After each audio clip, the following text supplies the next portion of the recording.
নমস্কার বন্ধুরা, আজকে আমি চুনো মাছ সুন্দরী বানাবো। তো দেখুন চুনো মাছ সুন্দরী বানাতে কি কি লাগে আর আমি কেমন করে বানাই।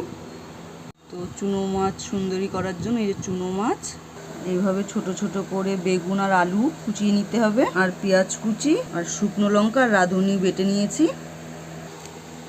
এবার মাছগুলোর মধ্যে আলু বেগুনগুলো দিয়ে দেবো, পেঁয়াজও দিয়ে দেবো।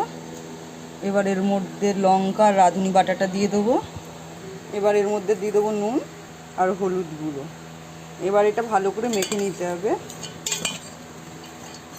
এরকম করে মেখে নিতে হবে আগে। এবার কড়াইয়ে তেল দিয়ে দেবো, তেলের মধ্যে কালো জিরে ফোড়ন দেবো। এবার এগুলো সব ঢেলে দেবো তেলে, হালকা হাতে নাড়াতে হবে, এটা একটু পরে পরে